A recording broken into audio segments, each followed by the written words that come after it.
Welcome everyone on this special day about bibliotactics today.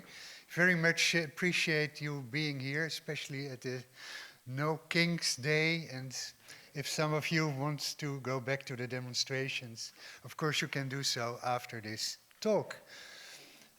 We are going to speak about libraries today, and there is something, if you think about it, that libraries have in common with museums and archives, in that they collect materials that make it possible to reconstruct history and write history, but at the same time, these materials are also the result of a selection process.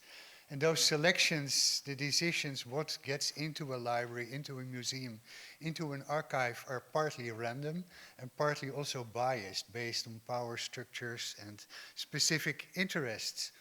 So there's always a tension, I would say, between what is remembered and what is forgotten, what is kept and what is thrown out, or even what is allowed and what is censored, as we see nowadays in some of the American libraries.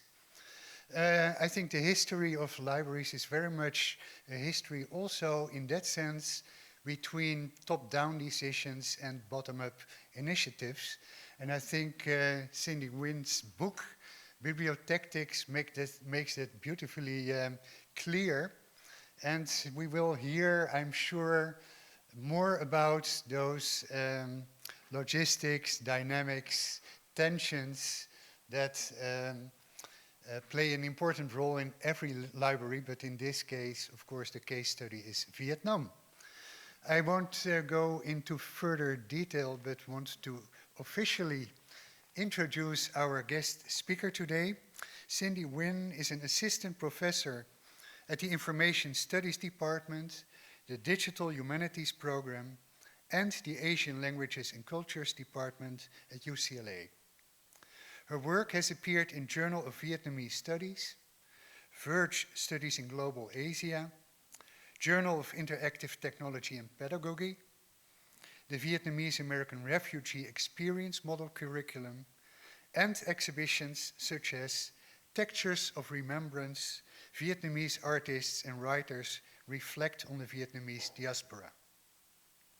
She is the recipient of a 2025 National Endowment for the Humanities Research Fellowship in Cambodia from the Council of American Overseas Research Centers, a Chancellor's Arts Initiative grant from UCLA from 2024, the Phyllis Dane Library History Award from the American Library Association 2021, and currently she is a senior fellow in the Mellon Society of Fellows in Critical Bibliography.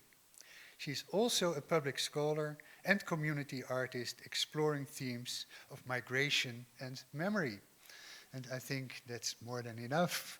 So Cindy, I'm very happy and honored to have you with us today. Please take it from here.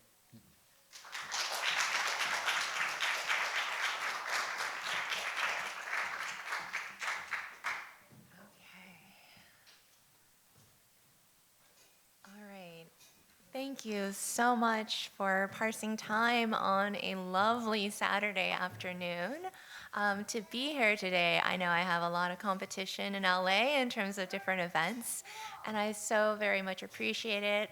I also want to recognize I so appreciate the kids in the audience, including my own, who are here to help with handouts, and family members. My name is Cindy Anh Nguyen. And it is such an honor to be here to present in the Vende space, a truly capacious community and cultural space here in Culver City. And I'm also going to recognize my mom here. I'm wearing her traditional alzai as I present here today, as well as some other family members in the crowd, neighbors, many of whom I'm really looking forward to engaging with in today's Q&A, as well as the lovely garden reception we'll be having after the talk, where we'll be having copies of the book, Bibliotactics, available for a book signing and sales. In addition, the book is also available open access, aka free. So that's also available here, and you can follow along on the website, bibliotactics.com, to get access to that. So I'm going to jump right into the history, and we'll start with this image.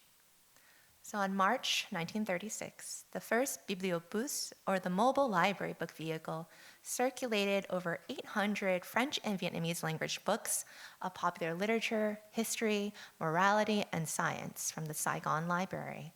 Every 2 months, the book vehicle toured through 9 provinces, lending books to Vietnamese and French readers. Over the course of the year, the book vehicle would serve over 10,000 readers. Due to the success of the first circuit, on December 1937, a second book mobile, pictured here, moved throughout 8 other provinces and circulated over 20,000 books to over 40,000 readers. So think about that number. Question that number a little bit. It is 1937, and the southern region of Vietnam had experienced nearly 80 years of French colonial authority, ever since the initial period of military and naval conquest beginning in the 1860s. So why did the French colonial state invest extensive resources into a book mobile library system that brought French and Vietnamese language books into the countryside? The French colonial state saw the potential of libraries to operate as a tool of cultural propaganda. From 1928 to 1930, the French colonial administration studied another colonial regime, the Dutch, in East Indies, or today Indonesia, and the government project was called the Bali Pustaka, a state-sponsored publishing bureau, distribution office, and library system. French colonial administrators, such as Émile Veyrac, were keenly aware and threatened by the rise and influence of anti-colonial sentiment and political organizing amongst Vietnamese in the 1920s and 30s.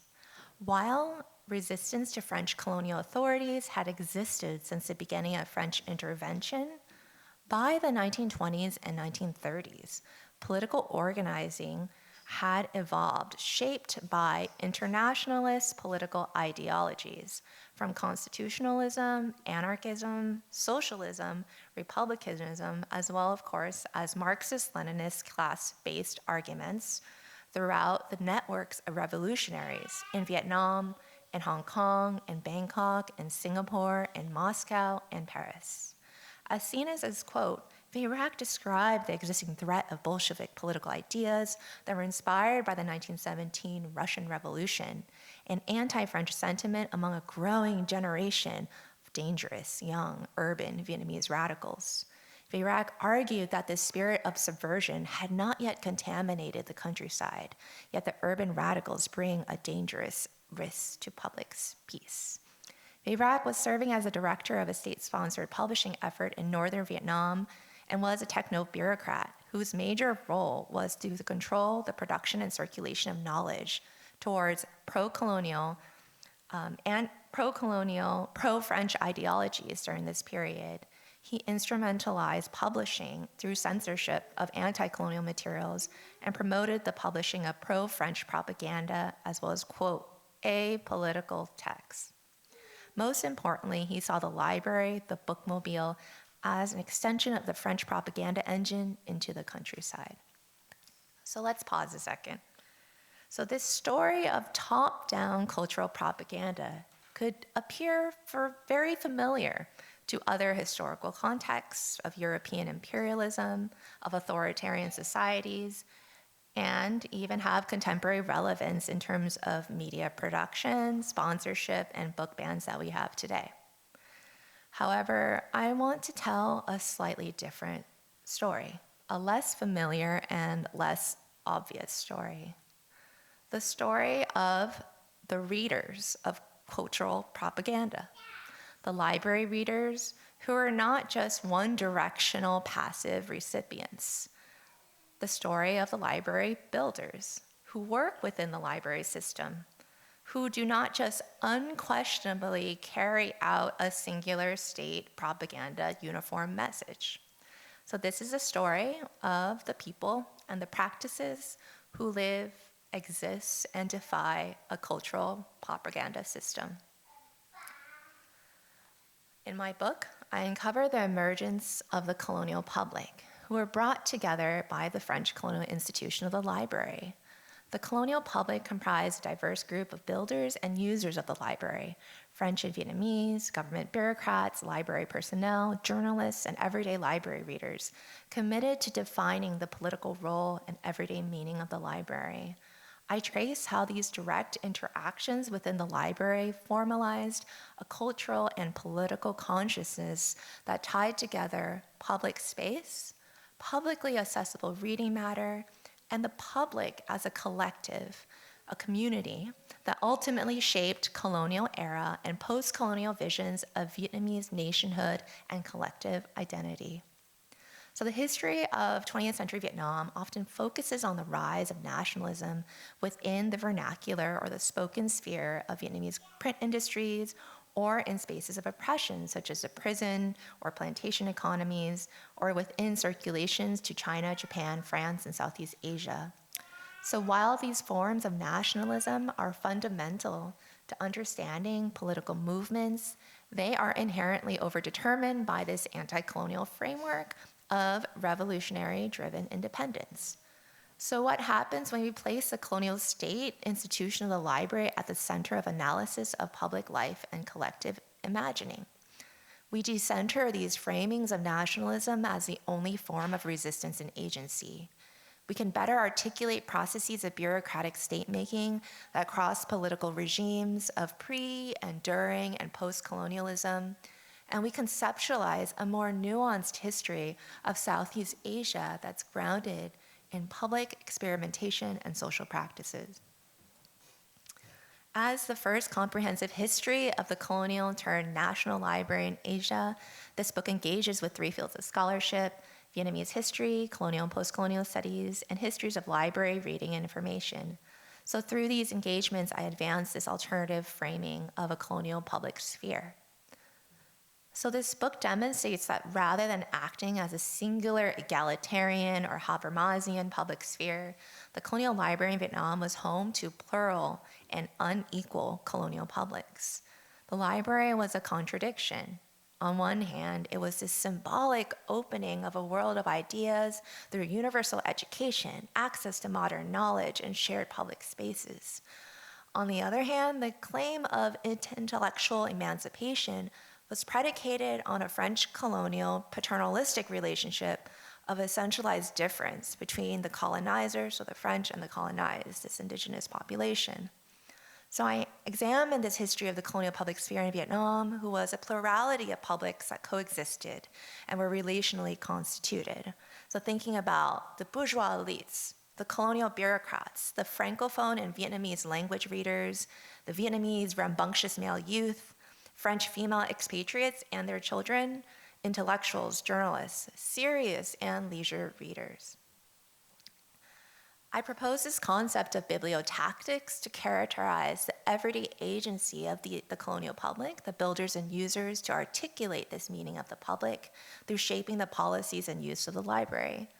So my concept of bibliotactics is relational and multidirectional theory of power that blurs the arbitrary divide between the rule makers and the rule breakers, the colonial state and the colonial subject. So imagine in this cover here, the Vietnamese librarian who is pictured in the shelves, who is retrieving a book from the book storage in Saigon for a library patron. So he embodies a range of workers in the library and a different set of bibliotactics and behaviors.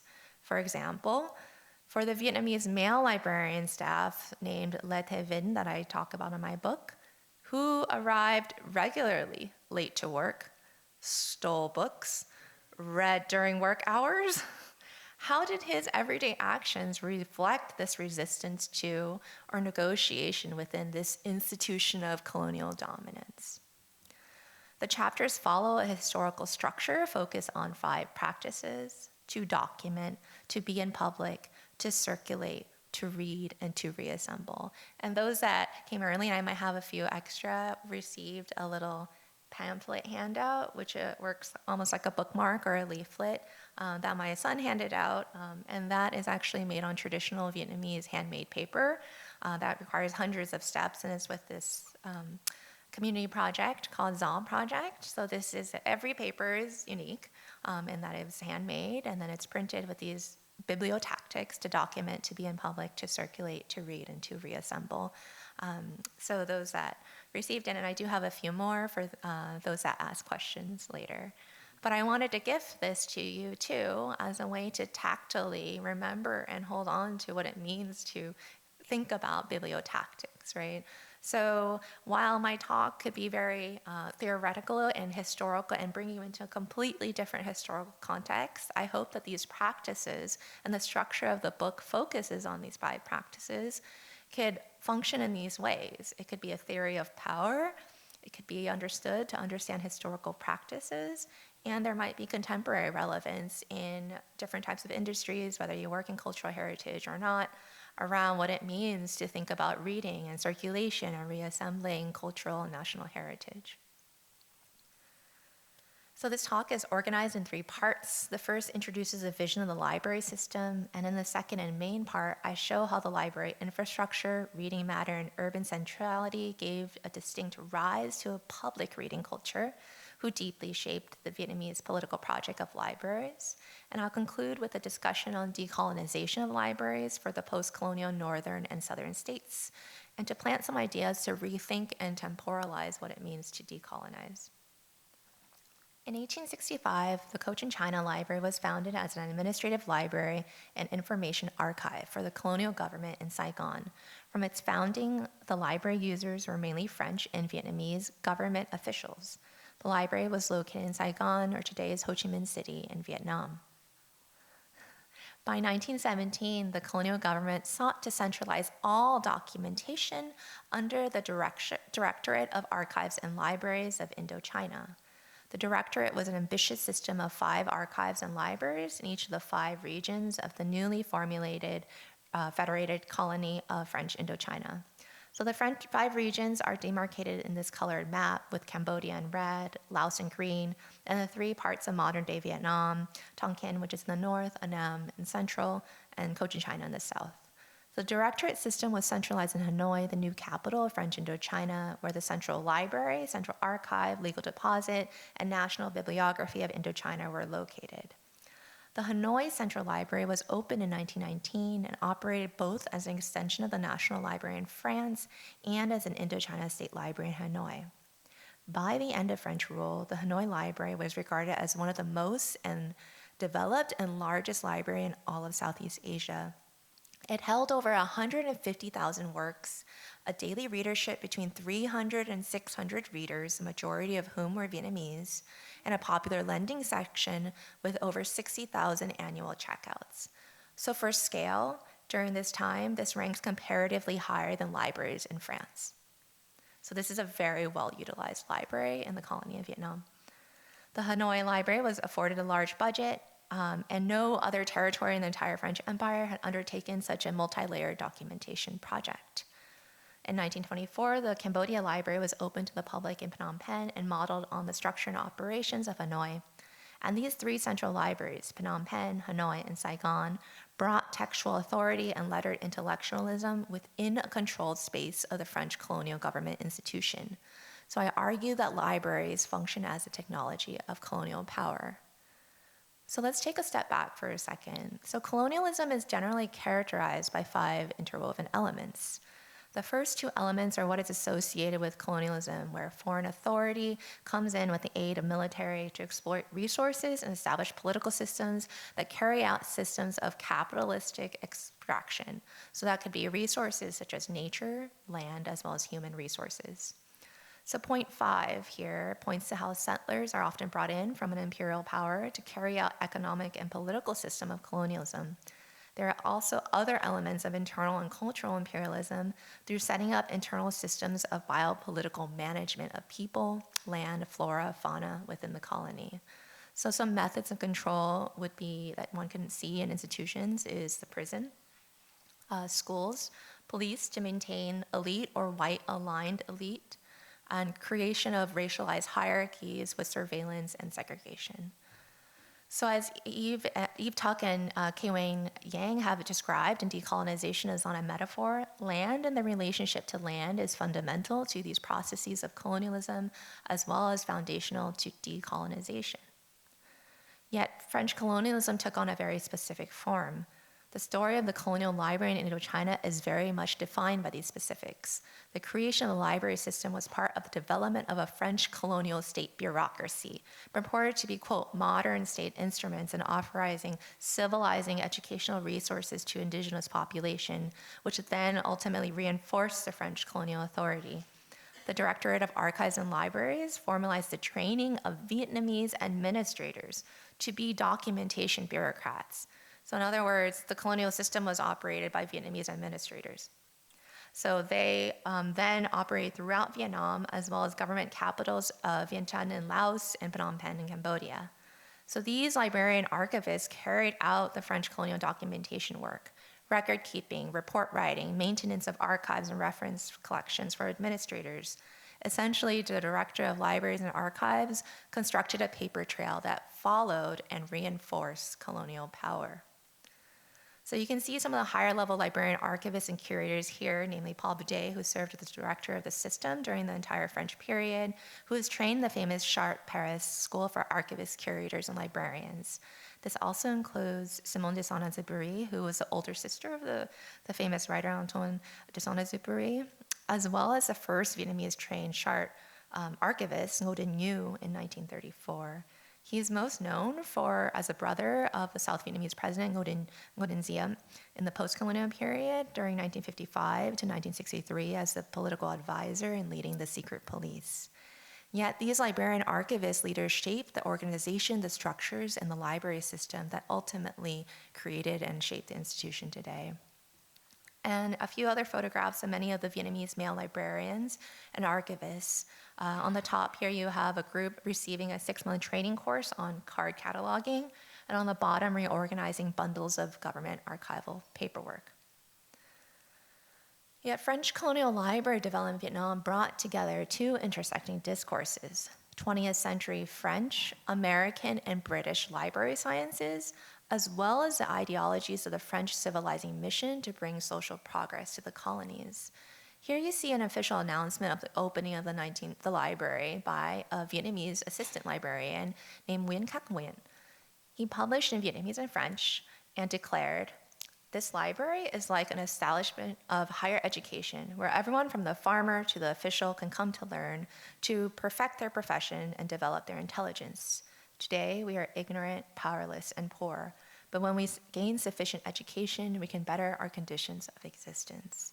So you can see the message of the civilizing mission within such a message by Nguyen Quoc Nguyen, the Vietnamese librarian, connecting library development and civilizational advancement.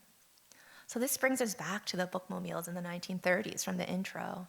So high-level government officials such as Pierre Pasquier, who was the Governor General, and the head of publishing, Émile Virac, directly requested the director of the library system, Paul Boudet, to instrumentalize the library system in Hanoi, Saigon, and Phnom Penh through creating these bookmobile distribution system into the countryside. They requested that a discreet, subtle form of cultural propaganda be distributed through the book wagon, one that is unrecognizable and does not look like advertising. The approach was seen as a cultural method, as seen in this quote, "a direction of conscience, of perpetual teaching, of advice to writers, of constant encouragement to progress, and enlightened soliciting." Taking to note the call from Virac and the Governor General, Boudet and the high-level librarians were also informed by larger global library efforts for moralization in the countryside, such as those in the United States in the late 19th century, as well as for those in the French rural libraries in the turn of the 20th century. So here are some, from my archival work, some of the research documents that Paul Boudet received from the American Library Association that documents different types of library systems that were in operation in America about 50 years prior. And he used this research material to craft the system in Vietnam. So between 30s and 40s, the library system in Vietnam organized extensive circulating libraries, especially throughout the southern region, so Cochin China.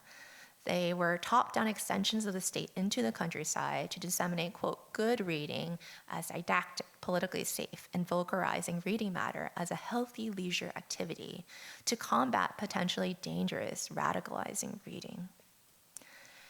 Yet, what was happening on the ground? The Colonial Information Order in its libraries in Hanoi and Saigon and the bookmobiles were not just symbols and empty instruments of French power. I uncover in my book that libraries were dynamic, popular, and influential sites of social use and public experimentation by Vietnamese readers. So before I transition into library use, I'll just lay out a second for the multilingual speaking and reading landscape. So language could be loosely classified into spoken everyday language and writing systems. So the language of the masses in Vietnam is Vietnamese or Tiếng Việt. At the same time, elite and urban environments in the 20th century spoke a language that could have been Vietnamese, could have been French, as well as Chinese.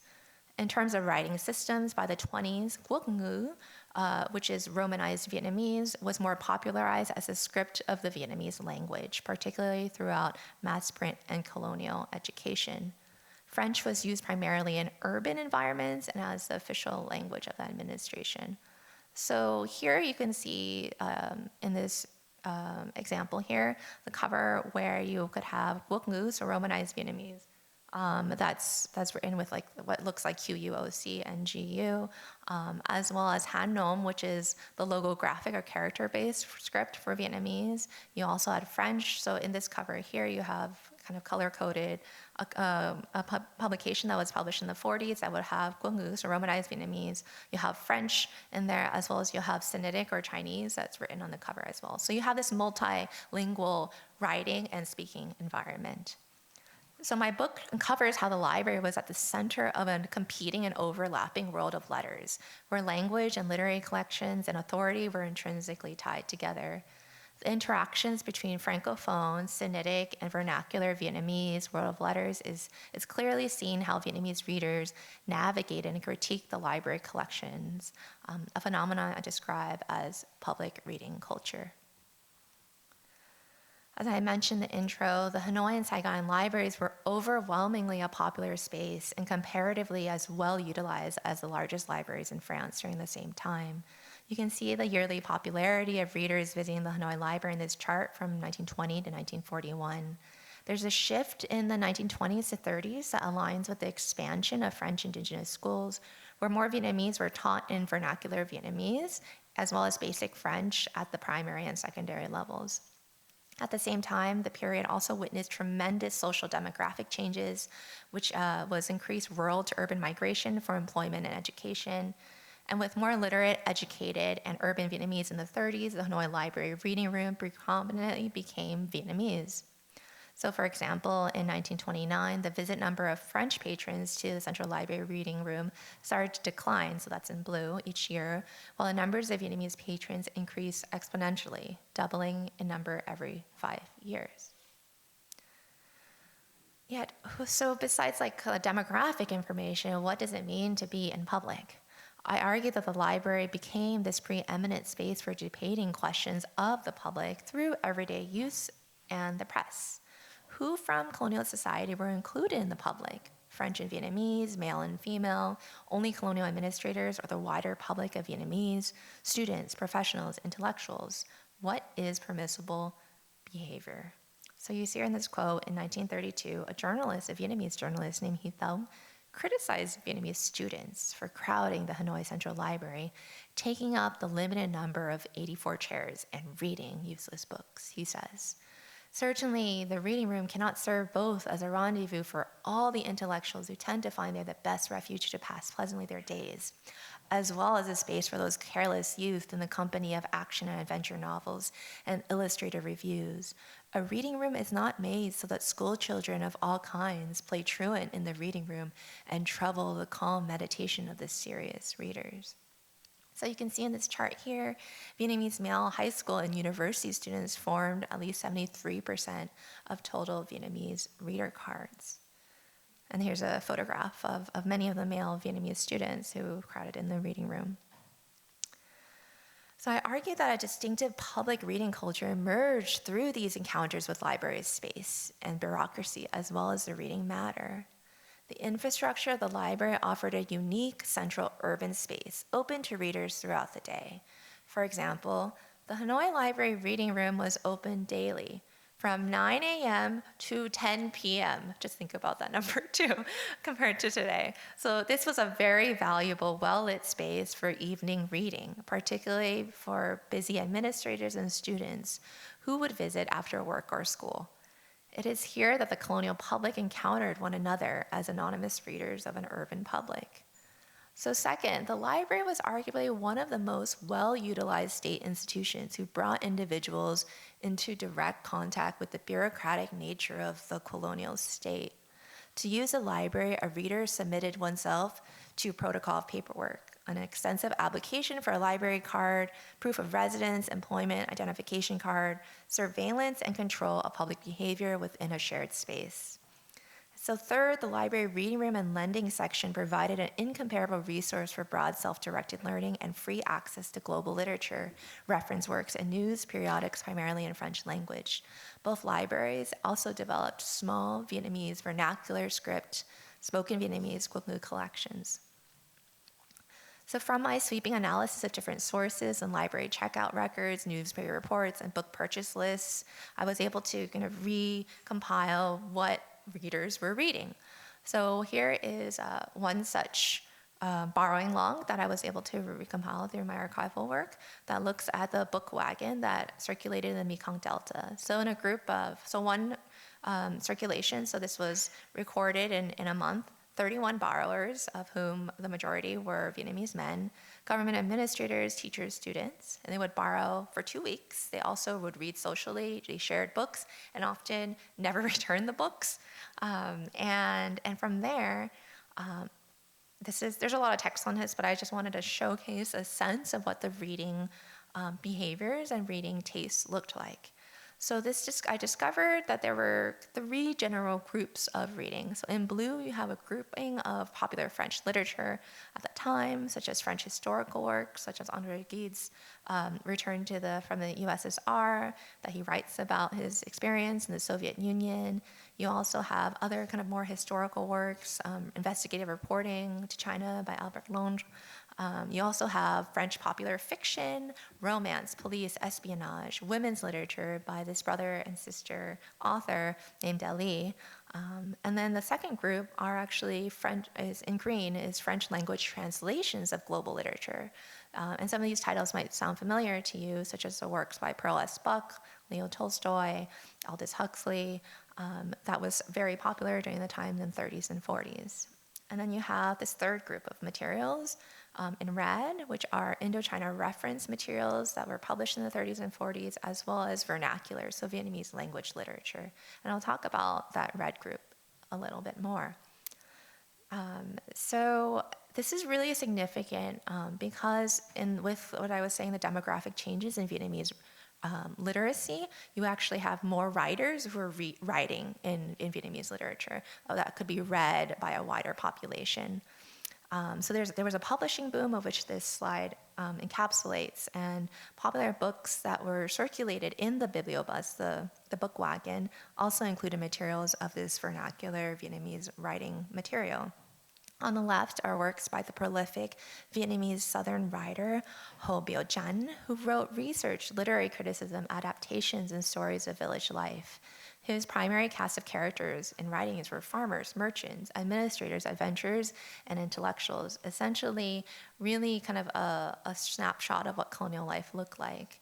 And pictured here is Chúa Tàu Kim Quy, that could be interpreted as an adaptation of Alexander Dumas' Count of Monte Cristo. So the work on the right is a historical and archaeological account of the Champa Empire, which was colonized and absorbed by the Vietnamese Empire in 1832. So you also have writers who are Vietnamese writers writing Vietnamese history for the first time in a script of which could be read by a wider public. And of note is actually this work that is authored by Huyen Thị Bảo Hoa, who's considered the first female novelist. Other popular Quốc ngữ texts in the library included instructional texts, histories, as well as translations of Chinese works such as the popular love comedy Romance of the Western Chamber and historical warring novel Romance of the Three Kingdoms. Okay, so I'm going to do this epic sweeping conclusion that brings into a rethinking of decolonization. So we'll see how this goes. The story of decolonization in Vietnam is usually told in this way. During World War II, Vichy France, which is a collaborator government with Nazi Germany, controlled Indochina administratively, even as Japanese military troops occupied Indochina. With the toppling of Japanese occupation in Indochina at the end of World War II in 1945, Vietnamese communists, under the leadership of Ho Chi Minh, declared independence. Yet France attempted to recolonize Indochina through violent military conflict called the First Indochina War, which lasted until 1954. The signing of the Geneva Accords at the end of the war in 1954 divided Vietnam into a communist-led Democratic Republic of Vietnam in the north and an anti-communist Republic of Vietnam in the south. So that's how the story is usually told. But this simplistic story actually oversimplifies the story of decolonization as one of this unified external and internal actors and completely shrouds the story of the fragmented, competing Vietnamese political groups throughout Vietnam and the ideologies that were ranging from communism, socialism, republicanism, who advocated different post-colonial visions of self-determination. The story of decolonization and anti-colonial nationalism from the perspective of the librarian on the ground is much more complex than the geopolitical battles and formal division. It's important here to take note of the human laborers who continue to operate across the regime changes. As pictured here, you have Jen Van Ka, who worked across 3 decades and 5 political regimes beginning in the Hanoi Library, first under the French colonial government, then under French Vichy and Japanese occupation. During the First Indochina War, he worked under the communist government control of Hanoi, and then again under the French, when the French reconquered Hanoi. So with the end of the war, the First Indochina War in 1954, he actually moved to Saigon along with a third of the collection from Hanoi that was moved. And I can discuss more of kind of the logistics of movement and separation of the collections if that comes up in Q&A. And again, if we look at the laborers and intellectuals of the library, we begin to see a different story of political identity fomented within the walls of the library, debating questions of the meaning of the library, the public and collective Vietnamese national identity. So in 1942, a journalist named Quang Viet drafted an extensive program to create a library system in vernacular Vietnamese. He published his 4-page essay prominently in a Vietnamese language periodical called Chi Tân that was published weekly. So that cover that was showed earlier for language, this is the cover in which he published in. And Quang Viet detailed the 2 primary goals of a Vietnamese library. 1, to help the poor class and uneducated to have the opportunity to access our country's knowledge through books and newspapers. And 2, to conserve valuable books that reflect the intellectual evolution of our people, of our country. This would teach us to end our self-centered mindset, and we can build a great fortress for Vietnamese culture. Quang Viet's project is significant because it points to how the creation of a library was at his foundation a collective endeavor, tied to Vietnamese national community and cultural heritage. So what brought this scholar journalist to propose development of this Vietnamese language library system in 1942? So this is the period of Vichy control during World War II. Quang Viet worked for 2 decades in the library under the French. His everyday experiences with the Saigon Library shaped his intertwined vision of Vietnamese collective identity that tied language and libraries. He knew the inner workings of the French colonial institution, the technical labor of bureaucratic documentation. Vietnamese librarian personnel were often the most avid readers of the state library collections, and he had first-hand access to read the extensive collections of history, periodicals, literature, reference works on Indochina, which shaped his scholarly publications and his work as a journalist.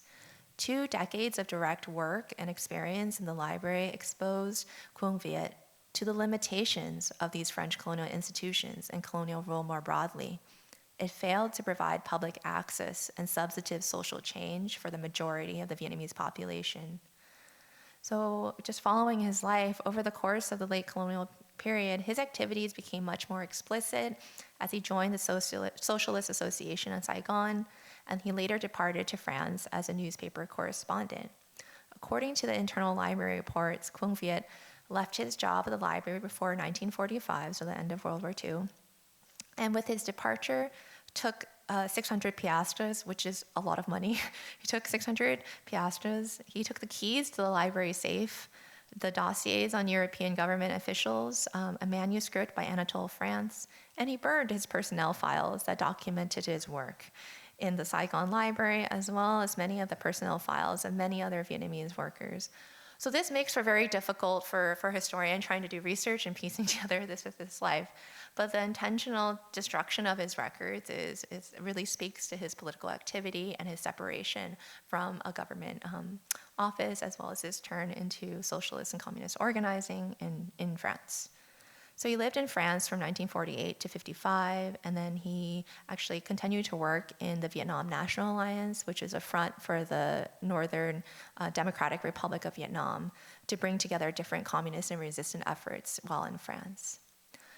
But bringing it back to the library, Quang Viet was not alone in shaping this vision that tied together library collections and collective identity. He was part of a wider movement of Vietnamese intellectuals in the 30s and 40s, men and women, who challenged the limitations of the existing French colonial library system that focused on urban, elite, male, and francophone populations.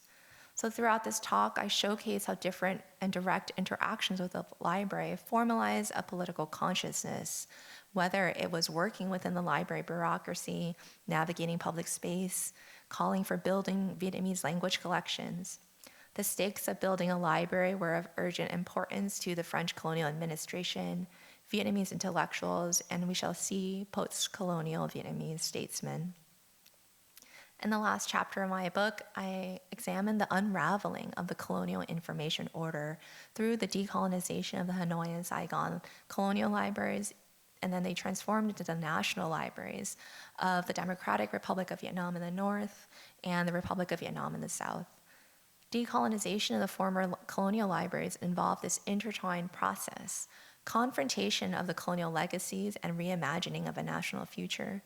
The colonial legacy is materialized in the following ways: the physical infrastructure, such as the French language-dominated collections, the urban centrality of the libraries, the everyday operations based on French library sciences, and a colonial mission of libraries to function as modernization and cultural propaganda instruments in the colonies.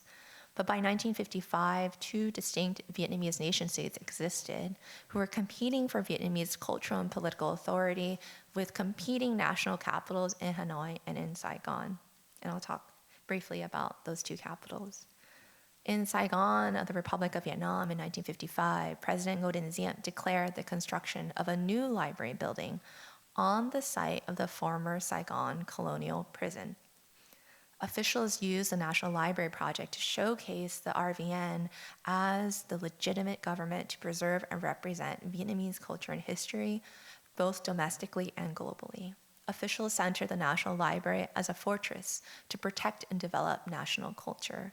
As seen on this slide, the Secretary of State in charge of Cultural Affairs recognized that building a new national library would honor the ghosts of former Vietnamese prisoners who were under the French colonial period. In this way, government officials centered the National Library to rewrite a narrative of nationhood and nationalism rooted with Saigon. In Hanoi, in the DRV in 1957, the National Library in Hanoi summarized the success of some of its first tasks. The work of purging the reactionary, backwards, and romantic books and newspapers has been carried out. Over 9,000 books have been purged. In order to prevent the spread of reactionary, backwards thinking, and depraved cultural poisons of the feudal imperialists who inflict harm upon readers, of whom a large part are young students. So this is a quote from the 1950s quote, but then I kind of put it over the former image of the 1930s students. So besides excising colonial knowledge from its inherited collection, the DRV National Library in Hanoi carried out an intense acquisitions campaign, a reassembling of cultural heritage through establishing international book exchanges with communist nations, as well as collecting materials that aligned with the revolutionary history and propagated technical, scientific, quote, practical knowledge. So the library was this key institution to disseminate culture through print media and to quantify socialist transformation through the distribution of cultural products in the space of books.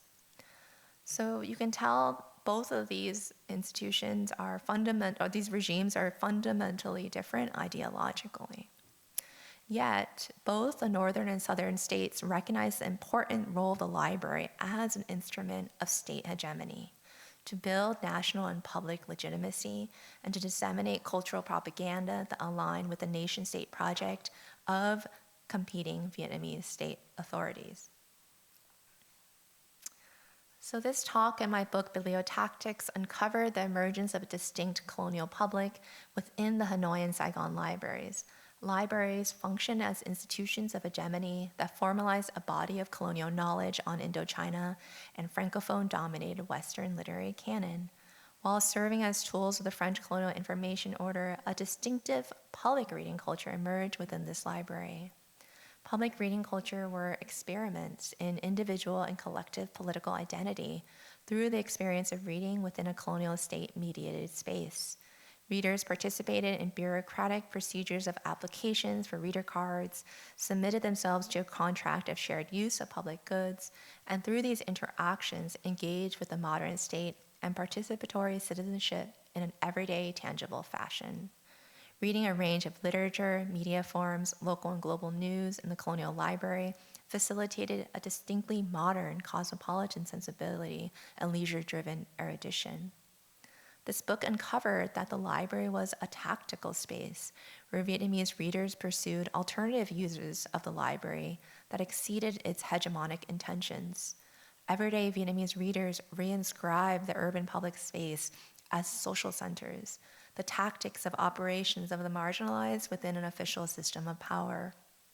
Others publicly advocated for reform of state libraries, the boycott of the library, or collectively organized alternative public libraries who would expand the urban reading public to also include rural populations, women, and youth. The book followed the people and practices of the library: to document, to be in public, to circulate, to read, and to reassemble. And these forms of individual and collective organizing fostered social, language-based, and cultural belonging that stretched well past the library's doors. Thank you. I look forward to questions and comments.